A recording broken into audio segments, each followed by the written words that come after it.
हाँ जी, नमस्कार। मैं दीपेश वैष्णव, आपका मेरे यूट्यूब चैनल दीपेश वैष्णव पर हार्दिक स्वागत है, अभिनंदन। आज हम बात करेंगे वैदिक सभ्यता के एक छोटे से टॉपिक के बारे में।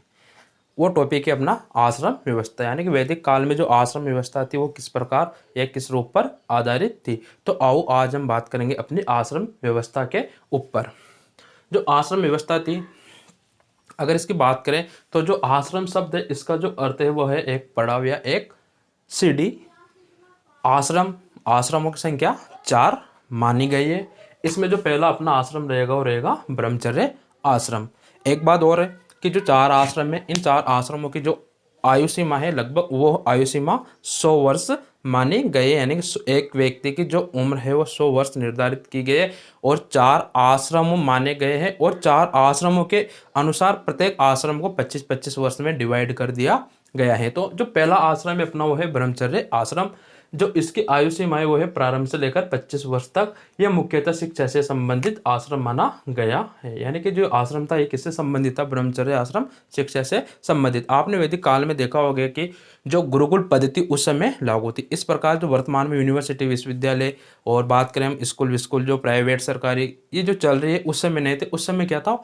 गुरुकुल पद्धति थी, यानी कि व्यक्ति को, यानी कि शिष्य को अपना घर बार छोड़कर अपने गुरु के समीप यानी कि उसके पास रहकर शिक्षा ग्रहण करनी पड़ती थी। तो 1 वर्ष मतलब प्रारंभ से जो लेकर 25 वर्ष तक इसकी आयु मानी गई और 25 वर्ष तक वो अपने गुरु के पास रहकर शिक्षा ग्रहण करता था और ब्रह्मचर्य का पालन करता था। तो इस प्रकार ये जो ब्रह्मचर्य आश्रम था ये किससे संबंधित था? मुख्यतः शिक्षा से संबंधित। इसके बाद जो दूसरा आश्रम आएगा अपना वो रहेगा गृहस्थ आश्रम, जिसकी उम्र सीमा है, इसकी जो आयु सीमा है वो है 26 से लेकर 50 वर्ष। अब गृहस्थ जो आश्रम है, जब इस व्यक्ति इस आश्रम में प्रवेश करेगा तो सबसे पहले उसका कौन सा संस्कार होगा? विवाह संस्कार। व्यक्ति का विवाह होगा और इस आश्रम में प्रवेश कर जाएगा।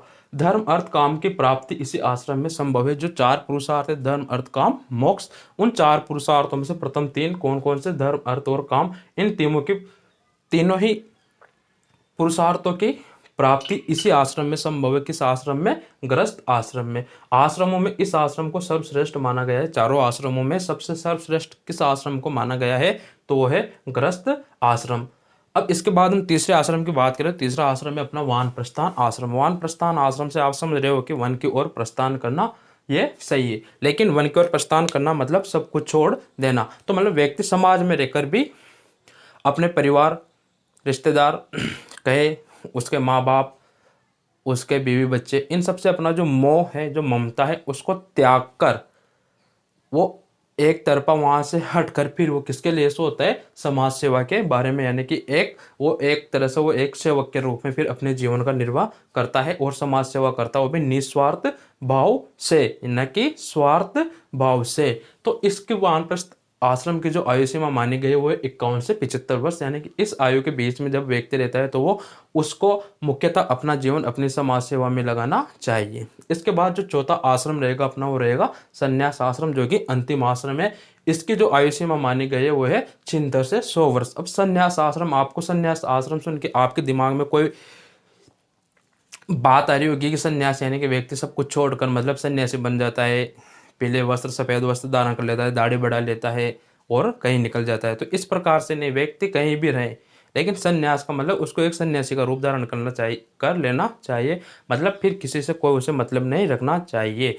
जिस प्रकार एक जो सच्चा साधु होता है वो सिर्फ भगवान और खुद से ही उसका कनेक्शन होता है, इस प्रकार जो सन्यासी है इसको भी भगवान और खुद को ही आपस में जोड़कर रखना चाहिए। फिर इसको अपने रिश्तेदार, परिवार, नातेदार सबसे अपना मोह हटा लेना चाहिए और खुद के नैतिक उत्थान, खुद के आत्म कल्याण के बारे में इसको सोचना चाहिए। तो ये आश्रम व्यक्ति के आत्म कल्याण से संबंधित माना गया है। अब बात करें हम इन आश्रमों का, सबसे पहले उल्लेख हमें कहाँ पर देखने को मिलता है? तो जो प्रथम 3 आश्रम है, कौन कौन से? प्रथम 3 आश्रम। तो प्रथम 3 आश्रम कौन से? ब्रह्मचर्य, गृहस्थ और वानप्रस्थ आश्रम। इन 3 आश्रमों का उल्लेख सर्वप्रथम छांदोग्य उपनिषद में मिलता है। तो जो प्रथम 3 आश्रम है इनका सबसे पहले जो उपयोग मतलब जो सबसे पहले इनका उल्लेख हुआ है वो है छांदोग्य उपनिषद में मिलता है। तो फिर चारों आश्रमों का उल्लेख कहाँ मिलेगा? जबकि चारों आश्रमों का उल्लेख हमें जाबलोपनिषद में मिलता है। जो 4 आश्रम है, ब्रह्मचर्य, गृहस्थ, वानप्रस्थ, संन्यास, चारों आश्रमों का उल्लेख तो हमको जाबलोपनिषद उपनिषद जो है उसमें मिलता है। जबकि प्रथम 3 आश्रमों का उल्लेख हमें छांदोग्य उपनिषद में मिलता है।